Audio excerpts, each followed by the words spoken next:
Yuk jadi bagian dari dakwah kami. Dukung operasional dakwah dan sosial kami, raih pahala amal jariah yang terus mengalir sampai hari kiamat. Assalamualaikum warahmatullahi wabarakatuh. Alhamdulillah, selalu lisan kita terbasahkan dengan kalimat mulia ini sebagai tanda syukur kepada Allah Subhanahu wa taala atas segala nikmat yang dilimpahkan kepada kita, termasuk nikmat kehidupan dan akhirnya diisi dengan nikmat keimanan, dan kita mengetahui mana yang diperintahkan dan mana yang dilarang oleh Sang Pencipta Allah. Selanjutnya kita juga panjatkan salam hormat kita, salawat dan taslim kepada utusan Allah Nabi besar Muhammad sallallahu alaihi wa ala alihi wa sahbihi wasallam, yang dengan jasa beliaulah kita memahami syariat Allah Subhanahu wa taala dan juga mengucapkan salam hormat kepada beliau dijadikan ibadah kepada Allah Subhanahu wa taala. Saudaraku seiman, pada kesempatan ini kita akan membahas sebuah topik yang sebenarnya nampaknya pendek, tapi ini adalah asas atau pondasi dasar dalam kehidupan kita, yaitu tujuan hidup.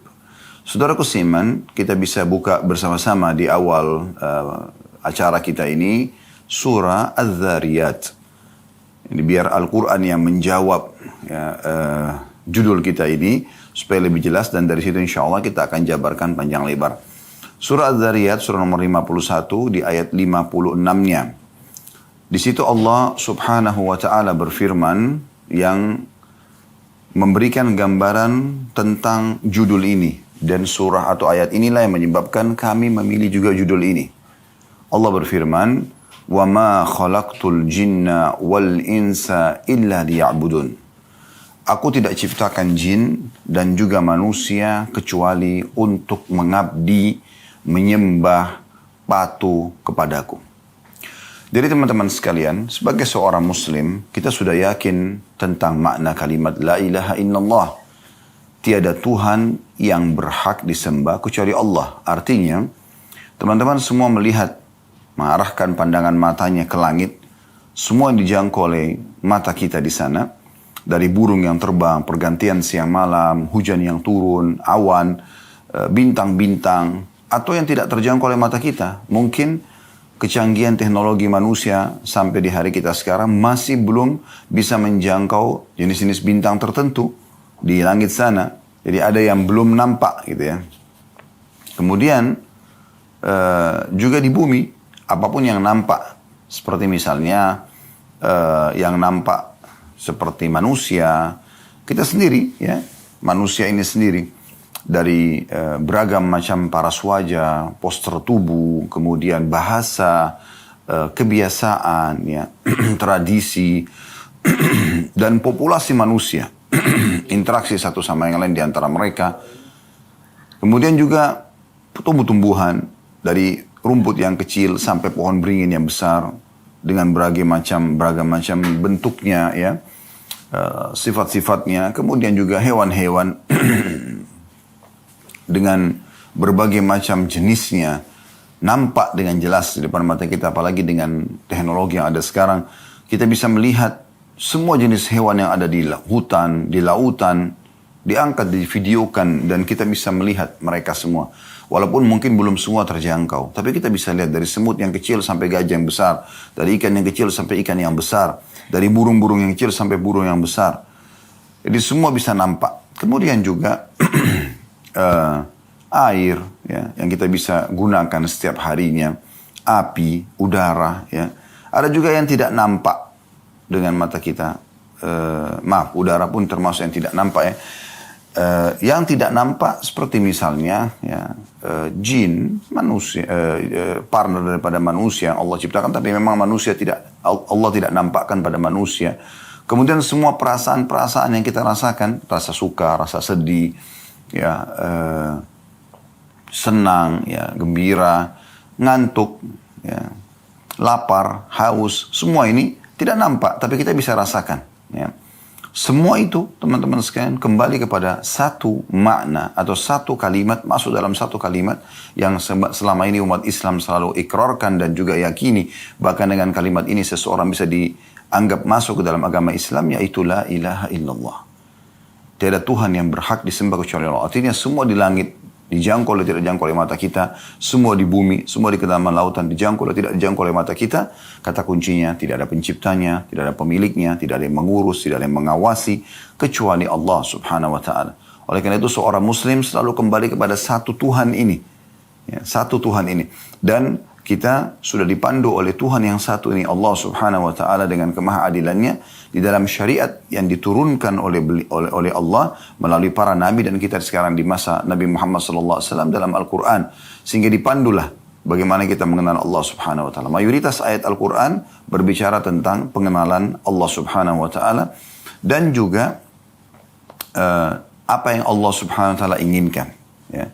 Maka kita jadi tahu Allah perintahkan kita ada yang wajib sholat, zakat, puasa, kemudian haji, ya, bakti sama orang tua, gitu kan. Ini semua yang wajib-wajib dan disebutkan tentang keutamaannya. Orang kalau sholat dapat apa, orang kalau zakat dapat apa, ya, orang kalau haji dapat apa. Semua disebutkan bakti sama orang tua dapat apa. Begitu juga dengan amalan-amalan sunnah. Nah, amalan-amalan sunnah. Jadi sholat sunnah, puasa sunnah, semua ini dengan semua keutamaannya, gitu kan? Ada keutamaan-keutamaannya. Juga dalam syariat Allah Subhanahu wa taala dijelaskan apa yang Allah larang, ya, dari zina, riba, memukul, menggunjing, memfitnah, durhaka sama orang tua, mencuri dan seterusnya, dan dijelaskan panjang lebar dengan gamblang, dengan ancaman-ancamannya supaya manusia tidak terjerumus dalam hal tersebut. Sehingga kita pada saat beriman kepada Allah Subhanahu wa taala menjadi orang yang baik, manusia yang sempurna. Kenapa saya katakan begini? Karena memang dalam syariat Allah disuruh kita jadi orang baik, kan? Jujur, amanah, tanggung jawab, bakti sama orang tua, membantu orang susah, ya kan? Semua ini kan kebaikan-kebaikan. Jadi seorang muslim kalau mengikuti imannya kepada Allah SWT, dia akan sangat baik. Dan tentu dia akan jauhi apa yang dilarang. Dusta, mencuri, memukul, mengganggu orang lain, ya, menggibah, memfitnah, dan segala macam hal. Ya. Maka seorang muslim yang beriman kepada Allah akan terkontrol hidupnya, ya, akan teratur rapi, kan gitu. Nah, teman-teman sekalian, apa yang kami paparkan tadi ini adalah tujuan hidup kita. Jadi, kalau seandainya ada seseorang yang bertanya, apakah memang saya diciptakan untuk sholat? Jawabannya iya. Apakah saya diciptakan untuk puasa Ramadan? Iya. Apakah saya diciptakan untuk mengerjakan haji ke Baitullah? Iya. Apakah saya diciptakan untuk mengeluarkan zakat? Iya. Apakah saya disuruh bakti sama orang tua? Apakah saya disuruh jujur? Apakah disuruh amanah? Apakah saya disuruh bantu orang susah? Jawabannya iya. Itu tujuan hidup kita. Allah subhanahu wa ta'ala dalam surah Az-Zariyat tadi menyebutkan tujuan kita hidup di sini untuk itu. Tidak ada tujuan lain. Tidak ada tujuan lain. Ini kita kerucutkan tema bahasan kita ini ke poin ini, teman-teman sekalian. Insya Allah dalam 45 menit ke depan ini kita akan lebih memahami. Nanti kita akan mengatakan, ternyata itu ya. Ya, memang itu target kami. Bagaimana teman-teman kembali kepada pondasi dasar. Ya, kita lahir di muka bumi ini, semua sistem sudah ada. Tiba-tiba kita cuma tahu, ini ibu saya, ini ayah saya. Dan kita tidak bisa mengubah status itu. Nggak bisa kita mengatakan, saya nggak mau ibu ini, saya nggak mau ayah itu. Sudah, pasti akan ke situ. Ada sistem yang mengatur kita. Berarti ada Tuhan yang mengatur ini semua. Ya. Dan pada saat itu, kita akan diurus dari kecil. Dirawat. Kita cuma tahu menangis waktu masih bayi. Kalau tidak suka atau kita, buang air besar, buang air kecil, lapar. Semua hanya dengan tangisan.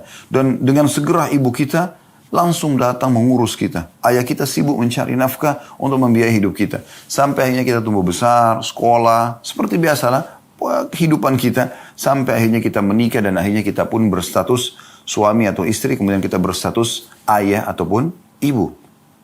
Ya. Dan akhirnya kita juga akan bersama dengan orang-orang tua kita yang terdahulu, yaitu meninggal dunia dan kembali kepada Tuhannya Allah subhanahu wa ta'ala. Ini rukun iman kita sebagai seorang muslim. Nah, kembali ke pondasi ini penting sekali, teman-teman sekalian. Kenapa banyak orang menghabis-habiskan waktunya pada hal yang tidak bermanfaat? Apalagi kepada kemaksiatan. Membuang-buang waktu, ya. Daripada dia menikah, melampiaskan biologisnya pada yang halal, dia pergi kepada perzinahan. Daripada dia bertransaksi dengan jual beli, kejujuran, transparansi, maka dia pergi ke riba, gitu kan? Dan kezaliman, penipuan. Nah ini, kenapa? Karena dia tidak paham tujuan hidupnya. Tujuan hidup sebenarnya untuk menjadi orang baik. Untuk menjadi orang patuh kepada Allah. Dan menjauhi semua yang dilarang. Kalau orang terjerumus pada pelanggaran ini karena tidak paham tujuan hidup dia apa. Dia tidak paham sebenarnya. Kita berada di muka bumi ini dengan sistem yang sudah ada, semua fasilitas yang ada, air, udara, semua musim-musim, kebutuhan kita, buah-buahan, hewan-hewan, banyak semua yang terpenuhi. Semua itu hanya satu. Mengerucut kepada surah Az-Zariyat tadi, ayat 56. Fahami ini teman-teman sekalian. Supaya jangan lagi setelah mendengarkan ceramah ini kita menyia-nyiakan banyak waktu kita. Hanya dipakai pada hal-hal yang tidak ada manfaatnya.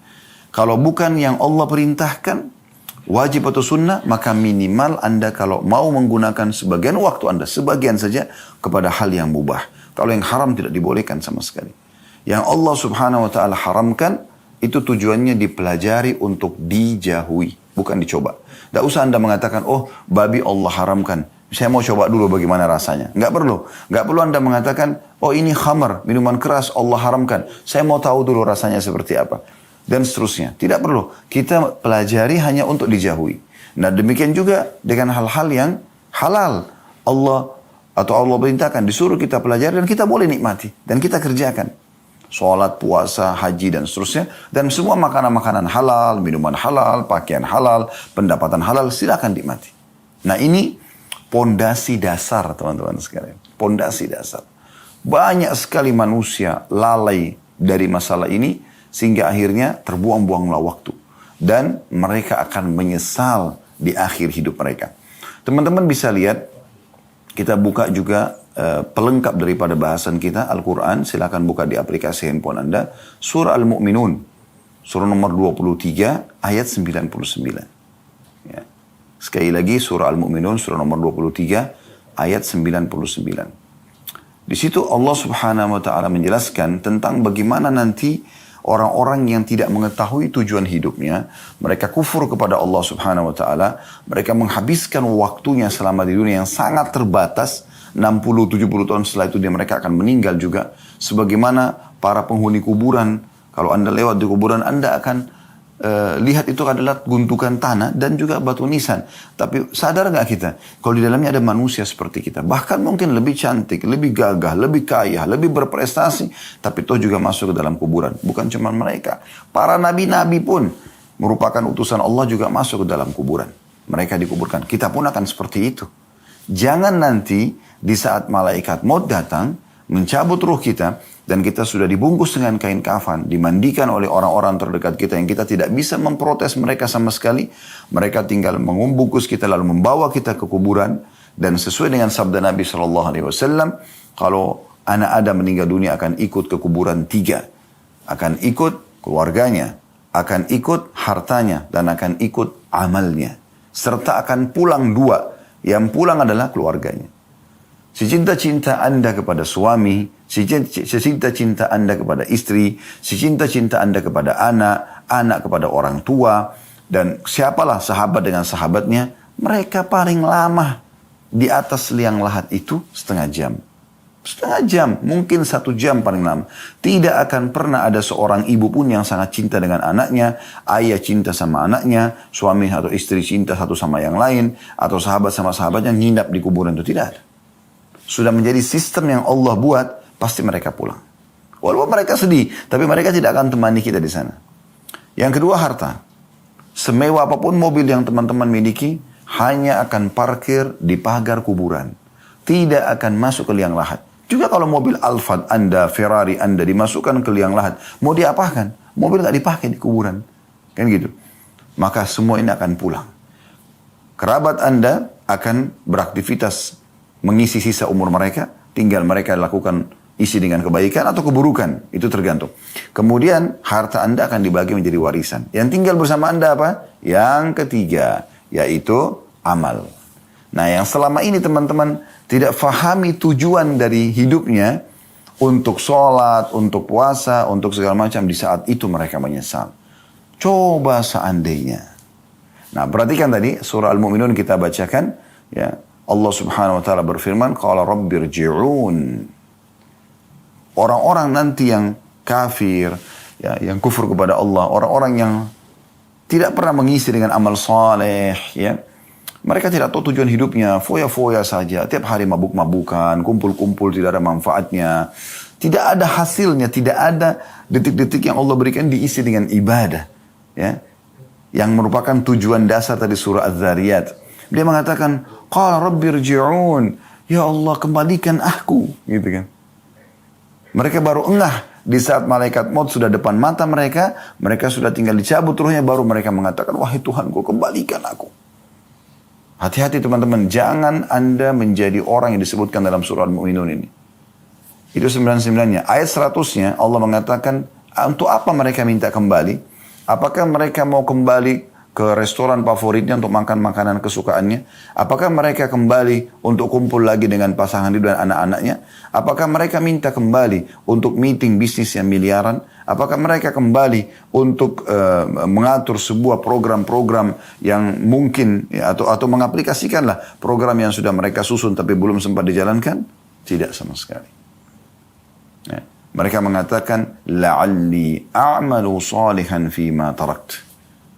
Semoga saja di saat engkau kembalikan aku, hai Tuhanku, ya, ke dunia, jangan mati dulu, gitu kan? Agar aku bisa beramal saleh, apa yang aku tinggalkan. Perhatikan, jadi ini tujuan hidup sebenarnya. Di saat kematian baru dia sadari. Ternyata kumpul-kumpul sama keluarga, ya meeting segala macam, ini pelengkap, ini warna hidup. Tapi tujuan dasarnya adalah mengabdi kepada Allah. Dia berharap kembali ke dunia untuk beramal saleh yang dulu dia sia-siakan. Lalu kata Allah apa? Kalla, innaha kalimatun huwa qailuha. Nggak mungkin, kata Allah. Itu hanya perkataan yang terucapkan di lisan. Wa min waraihim barzahun ila yaumi yub'atsun. Dan di belakang mereka ada barzakh, kehidupan barzakh, ada dinding pemisah antara mereka dengan dunia. Mereka nggak bisa lagi. Nggak ada lagi kuburan terbuka, orang yang mati bisa keluar beraktivitas lagi seperti kita, nggak ada lagi.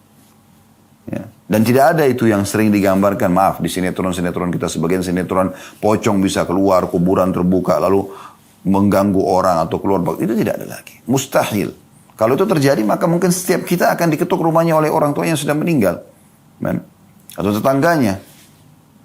Tapi tidak ada dalam Islam semua itu. Itu perusakan akidah yang harus diluruskan, ya. Jadi teman-teman sekalian, orang baru menyadari di saat dia meninggal, oh ternyata ini tujuan saya hidup. Ya. Sekarang saya kasih contoh rasional. Kalau teman-teman, misal kita anggap di titik ini, tiba-tiba ada malaikat maut di depan mata kita. Dan itu pasti terjadi, demi Allah akan terjadi teman-teman. Saya bukan menakut-nakuti, tapi kita pasti akan begitu. Saya atau Anda lebih dulu, kita semua sedang menuju ke liang lahat kita. Di saat malaikat maut itu datang, antara Anda sama malaikat maut itu, saya saja di ruangan ini, di studio ini, bisa tiba-tiba lihat malaikat maut. Anda semua tidak tahu. Kan begitu orang kalau mau meninggal, kan tidak ada yang bisa lihat malaikat maut. Allah hijab matanya, tidak bisa dia lihat. Tapi tiba-tiba, seperkasa apapun ya orang itu, sepintar apapun dia, sekaya apapun dia, pada saat itu hitungan detik dia akan meninggal. Ruhnya dicabut, selesai. Itu fakta. Gitu kan? Pastikan. Sebagaimana Allah sebutkan dalam surah Al-Imran, kullu nafsin za'iqatul maut, semua jiwa pasti akan mati. Tidak mungkin tidak gitu. Nah, di saat Anda menghadapi kematian tersebut, ya, malaikat maut misalnya menyampaikan kepada Anda, wahai fulan, Allah masih memberikan sekarang kamu kesempatan setengah jam. Setelah itu saya akan cabut ruh kamu. Kira-kira teman-teman, saya ingin tanya, coba bayangkan ini. Saya mau tanya, kalau setengah jam itu Allah berikan kesempatan, apa yang akan Anda lakukan? Saya kembali mengingatkan tadi apa yang saya ulangi. Apakah Anda akan cari lagi makanan favorit Anda yang setiap hari Anda sibuk mencari restoran makanan favorit tersebut? Padahal sebenarnya seorang muslim, makan yang ada, syukuri yang ada, kan gitu. Walaupun boleh, bukan tidak boleh kita mencari makanan kesukaan kita. Tapi jangan berlebihan teman-teman. Ada orang kadang-kadang untuk mengejar kuliner aja sampai sekian jam naik mobil. 3 jam, 4 jam gitu kan. Hanya untuk mengejar sebuah kuliner. Kalau kita kebetulan ke sana, makan. Nggak masalah. Nikmatin yang halal. Allah bolehkan itu. Tapi habiskan waktu dalam keseharian pada hal-hal yang tidak diperlukan untuk apa. Toh juga makanan itu rasanya di mana? Di ujung lidah. Anda bisa rasakan, oh ini sambal, oh ini rendang, oh ini ayam, oh ini nasi. Di ujung lidah. Kalau sudah lewat sepertiga jari kita, ini kan ada garis-garis ini. Sepertiga jari ini ke tenggorokan, kira-kira teman-teman, Anda masih bisa nggak membedakan mana ayam, mana rendang tadi, mana sambal, mana nasi? Udah nggak bisa. Dia masuk ke tubuh selesai. Berarti makanan itu cuma di ujung lidah kan? Silakan nikmati, tapi jangan berlebihan. Karena Allah bolehkan kita makan dan minum. Yang penting halal dan thayyibah. Dibolehkan oleh Allah dan juga thayyibah. Tapi sesuai dengan kebutuhan. Makanya Nabi SAW mengatakan, wahai anak Adam, makanlah sesuatu yang bisa menopang tulang belakangmu agar engkau bisa berdiri, bisa beraktivitas. Jangan berlebihan. Dan kita tahu juga secara medis kita dilarang makan terlalu berlebihan. Kan begitu? Itu contohnya. Tapi memang ada batasannya teman-teman. Allah kasih kita batasan. Seenak apapun makanan itu. Misal kita suka sekali nasi goreng tertentu atau apalah nasi campur. Apalah kira-kira makanan yang kita suka. Berapa banyak kita bisa makan? Sepiring, dua piring itu sudah kenyangnya luar biasa. Ya.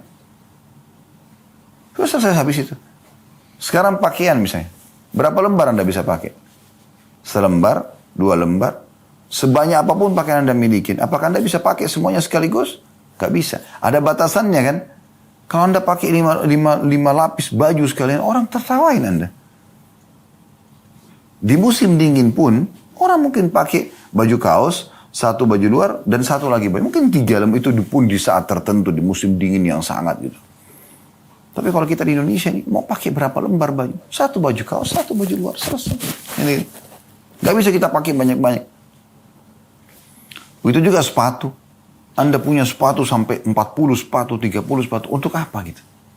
Oh, Anda pakai 1, 2. Kecuali memang untuk kebutuhannya ya. Misalnya ada untuk olahraga, ada untuk aktivitas, ada untuk ini. Bisa 3, 4, mungkin 5 orang. Tapi ada orang subhanallah punya koleksi sepatu. Baru sekarang banyak. Harganya mahal-mahal. Ya mungkin kalau digabungin bisa bangun 1 masjid buat amal soleh dia. Mohon maaf, saya bukan menyinggung siapapun karena saya tidak tahu siapa saja yang hadir di sini. Cuma saya coba mengajak Anda berpikir di waktu-waktu yang sempit kita ini, hanya sekitar 45 menit kita menyampaikan pesan-pesan ini, supaya kita merenungi sama-sama. Berarti saya tidak boleh pakai sepatu bermerek Ustaz? Boleh. Tapi jangan berlebihan.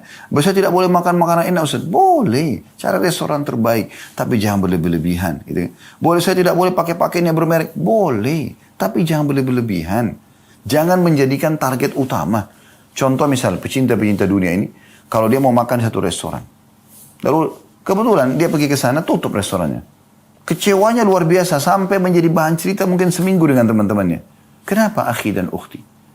Hanya karena tidak bisa makan di situ? Baik, nanti kita bisa makan. Oh, saya kemarin ke restoran sana tuh nggak dapat, tutup, sayang bener. Loh kenapa? Mau beli baju, ternyata bajunya habis, kehabisan stok. Oh, itu baju merek, bagus gini, saya mau... Akhi dan ukhti, mudahkan kehidupanmu. Bukan itu tujuan utama. Tujuan hidup bukan itu. Justru kamu harus merasa sedih di saat kamu tidak sempat sholat subuh, tidak sempat sholat duhur, asar, maghrib, isya, atau telat dari waktunya. Karena sholat kan harus tepat waktu, tepat gerakan, dan tepat bacaan. Kan ini 3 khusyuk ini. Ya. Ada yang luput di sini, Anda sedih. Ini wajar Anda sedih. Bayangkan teman-teman, Nabi SAW mengatakan, rak'atai fajr khairu minad dunya wa ma fiha. 2 rakaat sholat sunnah fajr lebih baik daripada dunia dan seluruh isinya. Coba, itu nilai. Kenapa Nabi SAW mengatakan lebih baik daripada dunia dan seluruh isinya? Karena memang itu yang kita butuhkan di kuburan kita. Itu yang kita butuhkan di akhirat kita. Semua ini dunia cuma pernak-perniknya. Kan gitu. Maka jangan berlebihan. Jangan keluar dari tujuan hidup kita yang sebenarnya. Ya. Lalai. Bahkan ada orang disayangkan sekali sudah sampai pada umur tua pun. Di atas 40 tahun itu sudah harus ada peringatan-peringatan yang luar biasa. Itu masih saja lalai. Bahkan ada yang baru terjerumus ke dalam banyak pelanggaran di umur-umur seperti ini. Padahal sebenarnya mereka harus, ini sudah waktu warning ini, peringatan di sini. Gak bisa lagi kita macam-macam. Ya. Udah harus kita sadari kesalahan-kesalahan masa lalu. Kita mohon ampun kepada Allah. Kembali kepada Allah SWT. Tidak boleh disia-siakan, tidak boleh salah dalam masalah seperti ini. Nah, ingat teman-teman, di saat kita meninggal dunia, semua urusan pernak-pernik ini hanya akan menjadi pembicaraan orang. Dan itu pun hitungan hari. Misal orang mengatakan, oh itu bajunya dia. Yang dulu kita kejar-kejar tuh. Oh itu bajunya si fulan atau fulana. Oh itu sepatunya. Oh itu tasnya. Oh itu mobilnya. Oh itu rumahnya. Oh itu anaknya. Oh itu suaminya. Oh itu istrinya. Oh itu orang tuanya. Oh itu tetangganya. Setelah itu selesai. Apa manfaatnya buat orang yang sudah meninggal? Gak ada. Kenangan saja. Yang selama ini kita jor-joran, saling bersaing, sombong-sombongan, ya. Itu ternyata cuma jadi kenangan. Setelah itu akan dipakai oleh orang lain. Mungkin dibagikan kepada orang lain. Sebagian harta kita dijual, dibagi warisan. Anak-anak kita pun akan memberikan kebutuhan-kebutuhan mereka. Selesai. Jadi sudah hitungan hari. Setelah itu orang sudah tidak lagi mengatakan, oh ini simpan, ini bajunya si dia nih. Simpan, nanti mungkin satu waktu dia hidup lagi bisa pakai. Nggak ada begitu. Nggak ada. Nah, yang kita titik beratkan teman-teman sekalian, tujuan hidupmu, hai saudaraku. Beribadah kepada Allah. Meeting berapa miliar pun, berapa triliun pun, tinggalkan untuk sholat. Maaf, saya sholat. Bilang kepada orang-orang yang hadir di situ. Yang muslim ajak sholat. Yang kafir, izin sama mereka baik-baik. Lalu kita akan kembali setelah sholat. Sholat itu 5 menit. Absensi, absen kepada Allah. Ya Allah, baik saya hadir. Allah panggil, hayya ala sholat. Ayo sholat. Hayya ala falah. Ayo menuju kepada kemenangan. Allah kasih kita gambaran, panggil, absen. Kata Salamah bin Dinar rahimahullah, seorang ulama tabi'in, usahakan dimanapun Allah menginginkan kau hadir, kau ada di situ yang pertama. Sholat, zakat, Ramadan, kamu yang pertama, di saat pertama. Dan usahakan kamu yang paling jauh dari apa-apa yang telah Allah haramkan. Di situ baru kamu bisa menikmati keimanan itu. Sisi lain teman-teman sekalian. Ada juga ya pelengkap dari surah Al-Mu'minun ini. Ada surah Al-Munafikun. Ayat terakhirnya. Di situ juga orang-orang ada yang menyesal. Gitu kan. Surah Al-Munafikun ini jelas Anda tinggal cari di daftar isi. Lihat di akhir-akhir ayatnya. Allah mengatakan wa anfiqu mimma razaqnakum min qabli an ya'ti ahadakumul maut fayaqula rabbi laula akhartani ila ajalin qaribin fa asaddaq wa aku minas salihin. Kata Allah SWT, infakkan, segera keluarkan harta-hartamu di jalan Allah Subhanahu wa taala sebelum datang kepada seseorang dari kalian kematian. Lalu dia berkata pada saat itu, wahai Tuhanku, terlambatkan beberapa saat dulu kematianku. Untuk apa? Untuk makan makanan favorit, untuk ngobrol sama teman-teman, untuk biologis dengan pasangan? Nah. Fa'as-saddaq, agar aku bisa bersedekah. Wa aku minas salihin, dan aku menjadi orang-orang saleh. Tapi Allah mengatakan, wala yuakhirallahu nafsan idza ja'a ajaluha. Allah khabirun bima ta'malun. Allah tidak akan pernah menerlambatkan ajal seseorang kalau datang, dan Allah akan memberitahukan apa yang kalian kerjakan. Akhir surah Al-Munafikun. Ini pelengkap tadi, yang surah Al-Mu'minun ayat 99 sampai tadi 101 gitu kan. Jadi teman-teman sadari poin ini. Tujuan kita mengadakan Zoom, taklim Zoom ini pada waktu ini, dan Anda pun meluangkan waktu, saya meluangkan waktu, mungkin kita punya aktivitas yang lain. Semua tidak ada lain kecuali untuk menyadari tujuan hidup kita apa. Dan tidak ada yang bisa menyelamatkan diri kita kecuali kita sendiri teman-teman sekalian. Allah Subhanahu wa taala mengingatkan dalam Al-Qur'an, "Innallaha la yughayyiru ma biqaumin hatta yughayyiru ma bi anfusihim." Allah tidak akan mengubah nasib satu kaum sampai mereka mengubah nasib mereka sendiri. Kalau Bapak Ibu tidak segera menyelamatkan dirinya, menyadari masalah ini, maka pastikan teman-teman sekalian kalau Anda akan menyesal nanti di akhir ajal nanti. Dan ingat teman-teman, jangan pernah bangga dengan amal soleh yang pernah kita kerjakan. Oh, saya sudah sekian kali haji, sudah sekian kali umrah, umur saya sudah sekian puluh tahun, saya sudah berapa kali sholat, ya saya sudah bakti sama orang tua saya. Jangan pernah berbangga dengan itu. Karena Anda tidak pernah tahu apakah itu sudah diterima dengan pahala sempurna atau tidak. Oleh karena itu kita selalu disuruh berbuat amal soleh setiap hari selama ajal kita belum datang. Kenapa teman-teman kita selalu sholat tiap hari? Kenapa kita selalu baca bismillah setiap kali mau makan dan minum? Kenapa enggak sekali seumur hidup saja? Karena memang kita butuh memperbanyak amal soleh tersebut dan kita bersaing di situ untuk mendapatkan derajat tertinggi di surga nanti, di akhirat nanti. Teman-teman sekalian, saya ingin masuk kepada poin, lalu apa yang harus saya lakukan agar hidup saya ini sesuai dengan tujuannya. Yang pertama, teman-teman sekalian, bersyukur kepada Allah subhanahu wa ta'ala atas nikmat kehidupan yang Allah berikan ini. Dan syukur caranya adalah dengan menggunakan nikmat kehidupan ini pada ketaatan kepada Allah. Nah itu bentuk syukur.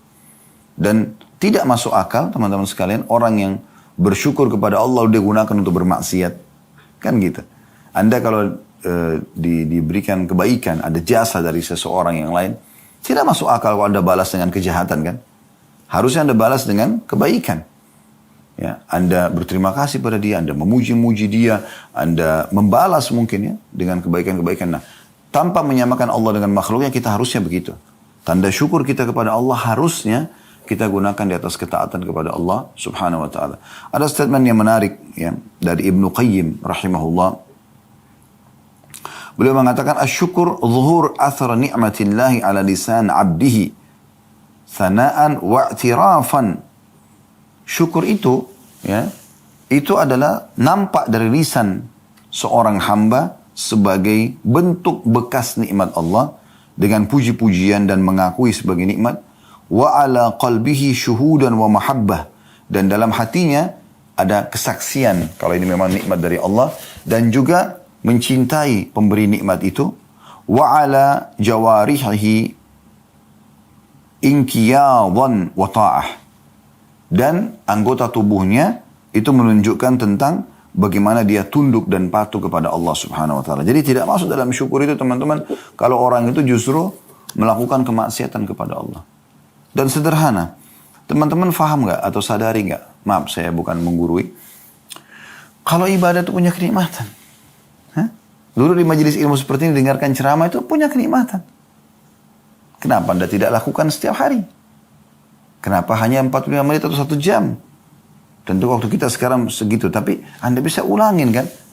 Di playlist YouTube kami, kalau Anda datang ke channel YouTube kami, Khalid Basarma Official, ada playlistnya. Setelah beranda, ya, ada home itu, kemudian ada playlist. Anda klik, ada 25 lebih ya, seingat saya kajian kitab di sana. Anda bisa privat bersama kami. Anda tinggal pilih kitab mana, ya. Dan kitab yang paling mahal itu 150.000 rupiah saja harganya, Minhajul Muslim. Itu 1000 lembar. Semua sudah kami bedah kecuali ya bab warisan saja. Anda bisa ikutin setiap hari Anda dengarkan. Hari Senin misalnya Anda jadwalkan untuk belajar Minhajul Muslim. Hari Selasa Anda ingin belajar hadis, ada Sahih Targhib Tarhib, ada Riyadhus Shalihin, ada Sahih Hadis Qudsi. Ada banyak pilihannya ya. Ada Bulughul Maram, itu fikih hadis ya. Kemudian juga hari Rabu misalnya Anda mau belajar ya, dosa-dosa besar, ada Al-Kabair. Sudah 140 lebih dosa-dosa besar yang kita sudah bahas gitu kan. Dari durhaka sama orang tua, berbuat syirik, membunuh, berzina, riba dan seterusnya. Banyak di situ Anda bisa dengarkan. Kurikulumkan sehingga nanti Senin depan Anda cuma kembali kepada Minhajul Muslim. Hari Selasa Anda cuma kembali kepada kajian kitab hadis. Ya, Selasa depan. Hari Rabu Anda cuma mendengarkan dosa-dosa besar. Hari Kamis misalnya Anda mau belajar masalah rumah tangga. Kami ada bedah buku mahkota pengantin. Ada juga bedah buku lanjutannya begini dan mendidik anak dalam Islam. Kemudian hari Jumat misalnya Anda ingin mendengarkan sejarah Nabi. Ada 40 sekian, 50 sekian episode ya. Seingat saya. Kemudian juga ada serial-serial sahabat ya. Ada 40 lebih juga sahabat, biografi mereka, perbuatan amal-amal mereka, supaya kita mudah contohin gitu petuah-petuah mereka dan seterusnya. Misalnya hari Sabtunya misalnya Anda ingin belajar tentang contoh misalnya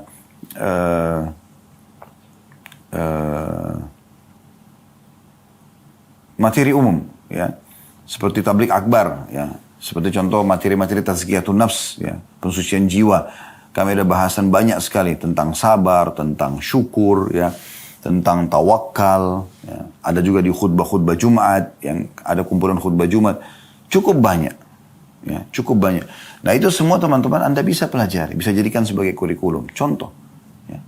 Begitu juga ada kenikmatan sendiri Anda, ada kepuasan dalam jiwa. Di saat Anda mengerjakan ibadah apapun yang Anda tahu itu ada keutamaannya. Makanya kami selalu tekankan, teman-teman kalau mau kerjakan satu bentuk ketaatan kepada Allah, jangan kerjakan sampai Anda tahu janji Allah apa di ibadah tersebut. Misalnya, Anda mau rajin bersedekah. Bagaimana caranya? Supaya rajin Anda baca janji Allah di sedekah itu. Anda ketik di Google, keutamaan sedekah. Coba baca artikel-artikel situ. Anda ketik di YouTube, keutamaan sedekah. Banyak sekali ustadz-ustadz kiai-kiai kita menceritakan tentang masalah sedekah. Anda bisa dengarkan. Maka itu akan jadi motivasi buat Anda. Atau Anda beli buku. Seperti Riyadus Shalihin tadi yang sudah saya sebutkan. Anda bisa beli semua itu isinya keutamaan-keutamaan. Sahih Targhib Tarhib yang kita bedah di setiap hari Jumat itu juga ada keutamaan semuanya isinya. Ya. Kemudian Anda coba kerjakan setelah Anda tahu, oh saya dapat ini nih kalau saya sedekah. Saya dapat ini nih kalau saya sholat malam, kalau saya sholat duha. Maka Anda termotivasi untuk mengerjakan itu. Nah ini poin yang perlu untuk digarisbawahi ya. Jadi ini poin pertama saran kami, yaitu Anda bersyukur kepada Allah, dan syukur itu harus nampak teman-teman. Lisan kita selalu mengatakan Alhamdulillah. Ada yang mengatakan, oh rumahnya bagus bu ya pak ya. Alhamdulillah. Ini mobilnya bagus ya. Alhamdulillah. Oh Masya Allah, masih cantik atau makin cantik, makin gagah. Alhamdulillah. Oh Masya Allah ada jabatan. Semua Alhamdulillah. Syukur kepada Allah. Karena memang itu tidak ada daya dan kekuatan kita kecuali dari Allah SWT. Bahkan kalau Anda mau, Anda ikuti dengan tawadhu, merendah. Anda mengatakan, iya Allah amanahkan kepada saya. Alhamdulillah Allah amanahkan rumah ini, Allah amanahkan mobil ini, Allah amanahkan anak-anak ini, Allah amanahkan suami atau istri ini, Allah amanahkan jabatan ini. Kita katakan begitu. Karena memang itu bukan milik kita. Setiap saat kan kita bisa tinggalkan. Tadi saya sudah kasih contoh kalau kita meninggal dunia ya. Jadi kita seperti itu, bersyukur kepada Allah. Nampak di lisan dengan i'tiraf, tadi kata Ibnu Qayyim rahimahullah, dengan nampak bersyukur. Kemudian di hati kita yakini memang oh ini nikmat Allah. Besarkan nikmat itu teman-teman walaupun kecil. Besarkan dia. Kita bisa hirup oksigen, ini sebuah nikmat yang besar. Dan yang kita bisa mendengar sebuah nikmat yang besar. Bahkan mohon maaf, Anda bisa buang air besar, mengeluarkan angin, buang air kecil. Nikmat Allah yang besar. Bayangkan banyak orang dirawat gara-gara tidak bisa buang air besar, tidak bisa buang air kecil. Terlalu banyak nikmat Allah yang melimpah ya. Yang kadang-kadang manusia karena termudahkan depan mata dia, maka dia anggap remeh. Nah ini penting sekali teman-teman sekalian. Syukuri nikmat Allah subhanahu wa ta'ala. Yang kedua, yang harus Anda lakukan, ya, mulailah Anda membuat program-program ibadah Anda. Dan mulai dengan hal-hal yang wajib saja dulu. Tata sholat Anda. Sholat 5 waktu. Azan, nggak ada kegiatan lain. Sholat. Apapun konsekuensinya. Nggak, saya harus sholat. Karena ini kewajiban. Kalau bertemu antara hak wajibnya Allah dengan hak wajibnya makhluk, misalnya Anda mau sholat 5 waktu, ada panggilan suami bagi ibu-ibu, ada panggilan orang tua, itu juga wajib dalam agama Islam. Tapi karena bertemu dengan hak wajibnya Allah, harus kita dahulukan haknya Allah. Sholat dulu. Ada kalau lagi sholat biar dipanggil suami, dipanggil orang tua, nggak boleh kita batalin. Beda kalau hak Allah yang sunnah, sholat sunnah, bertemu dengan hak wajibnya makhluk. Misalnya Anda lagi sholat sunnah dipanggil oleh suami atau dipanggil oleh orang tua kita, boleh kita batalin sholat sunnah itu. Karena memang yang wajib kita dahulukan. Tapi kalau ketemu dengan yang wajib tidak bisa. Tata hidup Anda, ibadah Anda mulai dari yang wajib. Tingkatkan kualitasnya dan tingkatkan kuantitasnya bagi yang bisa ditingkatkan kuantitasnya. Ya, maaf, kuantitas di wajib ini tidak ada. Kualitas, nanti di sunnah itu ada. Kualitas yang Anda tingkatkan. Sholat misalnya, Anda tadi 3 poin saya bilang. Tepat waktu. Azan kerjakan di awal waktu. Karena kata Nabi SAW itu ditanya oleh seorang sahabat, amal apa yang paling Allah cintai? Beliau mengatakan sholat di awal waktunya. Kemudian tepat gerakan. Pelajari baik-baik gerakan-gerakan sholatnya. Ya. Tentu dimulai dari wudu. Kemudian yang selanjutnya adalah tepat bacaannya. Tingkatkan kualitasnya dari sebelumnya. Mulai dari sini insya Allah akan baik semuanya. Kalau ini sudah berjalan bagus, baru kemudian Anda masuk ke sholat-sholat sunnah. Dan jangan kagetkan diri kita. Sholat malam, atau sholat yang berdekatan dengan sholat wajib dulu deh. Sunnah rawatib, qobliyah, ba'diyah, ya. Mulai. Anda baca keutamaannya. Ya. Kata Nabi SAW, siapa yang menjaga 12 rakaat sehari semalam, maka Allah akan bangunkan baginya istana di surga. Kan gitu, ada sholat-sholat sebelum dan sesudah wajib. 2 rakaat sebelum subuh, ada 4 rakaat sebelum duhur, 2 rakaat sudah duhur, 2 rakaat setelah maghrib, 2 rakaat setelah isya. Itu 12 rakaat misalnya. Kemudian Anda ya tingkatkan ke sholat malam, ya, tingkatkan ke sholat taubat. Jadi Anda mulai tingkatkan ke yang lain. Kalau Anda misalnya sudah mulai rutin mengerjakan sholat malam 2 rakaat, Anda tingkatkan lagi ke 4 rakaat, tingkatkan lagi ke 8 rakaat, sampai nanti Anda 11 rakaat. Setelah itu Anda konsisten menjaganya. Nah, di sini, di sholat sunnah, tadi saya bilang ditambah. Selain kualitas, Anda tingkatkan kuantitasnya. Kuantitas maksudnya apa? Tadi kalau 2 rakaat Anda jadikan 4 rakaat. 4 rakaat Anda jadikan 6 rakaat. Terus sampai sempurna 11 rakaat. Kalau sudah itu, sudah sempurna, Anda konsisten, Anda mulai menambah kuantitas bacaan. Tadi Anda cuma baca inna atayna wal asr, Anda sekarang tambah dengan diperpanjang dengan surah Ad-Duha, ya, Al-A'la dan seterusnya. Kalau Anda sudah mulai mulai terbiasa sebulan, 2 bulan, 6 bulan, Anda pindah ke kualitas atau kuantitas bacaan yang lebih panjang. Di sholat-sholat sunnah teman-teman, fatwa ulama sudah membolehkan kita memegang mushaf, memegang Quran, atau memegang aplikasi Al-Quran di handphone kita. Sambil baca dari awal Al-Baqarah sampai khatam nanti dengan sholat malam Anda. Kan gitu. Ini boleh. Baik, ini sholat. Misalnya terus Anda pindah ke puasa Ramadan. Ya. Anda jaga kualitasnya. Ya. Ramadan yang lalu apa yang kurang Anda sekarang sempurnakan. Ibu-ibu yang masih punya utang-utang Ramadan jangan ditunda-tunda. Usahakan pada saat sudah sudah selesai Lebaran Idul Fitri, Anda sudah langsung masuk ke masuk ke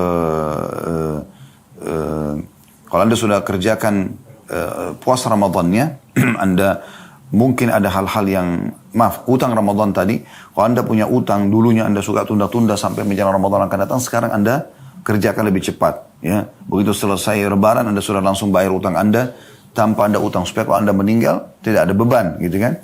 Kemudian kalau sudah Anda mulai pindah ke puasa-puasa sunnah, Senin, Kamis, Ayyamul Bid, ya. Anda coba lakukan, tingkatkan. Ini harus Anda sendiri yang lakukan. Begitu juga dengan zakat, setahun sekali. Baik, ada zakat, ada sedekah. Kalau sedekah setiap hari kita dianjurkan. Ada haji, sekarang setahun sekali, ya kan?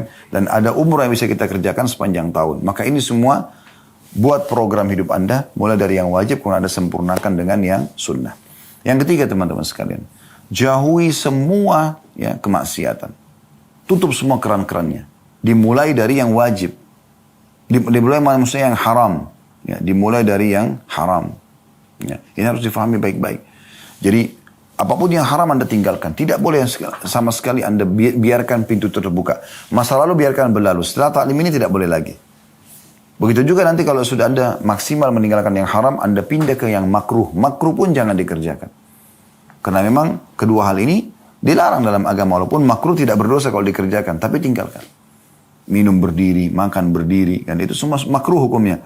Tapi usahakan tinggalkan, supaya nanti lama-lama Anda kan menuju kepada kesempurnaan apa merupakan tujuan hidup Anda. Dan yang terakhir teman-teman, yang keempat, banyak berdoa kepada Allah Subhanahu wa taala. Banyak berdoa kepada Allah Subhanahu wa taala, dan ingat berdoa ini harus diikutkan juga dengan ada poin kelima sih, ya. Setelah berdoa kepada Allah Subhanahu wa taala, yang kelima itu komunitas. Komunitas kita harus komunitas yang baik, yang sehat. Karena kalau kita berteman dengan 10 orang yang jauh dari agama, kita akan terpengaruh. Kita berteman dengan 10 orang penghafal Quran, kita juga akan terpengaruh. Jadi hati-hati. Hati-hati sekali. Kata Nabi SAW, Al-maru ala dini khalili. Seseorang sesuai dengan agama temannya atau lingkungannya. Falyandur ahadukum ila man yukhalil. Maka harus kalian melihat siapa yang kalian jadikan sebagai teman kalian. Jadi pilihlah teman-teman yang bisa memberikan kita motivasi untuk selalu beriman kepada Allah di dunia, beramal soleh, bersaing dalam masalah itu, dan di akhirat dia bisa memberikan syafaatnya. Bukan justru orang di dunia menyesatkan kita, di akhirat malah bisa menarik kita ke api neraka. Wa na'udzubillah. Semoga bermanfaat dan semoga Allah SWT menyatukan kita di surga Firdausnya tanpa hisab sebagaimana disatukan dalam majelis ilmu yang mulia ini. Dan kalau ada benar pasti dari Allah Subhanahu wa taala, kalau salah dari saya teman-teman sekalian mohon dimaafkan. Subhanakallahumma bihamdika asyhadu an la ilaha illa anta astaghfiruka wa atubu ilaik. Wassalamualaikum warahmatullahi wabarakatuh.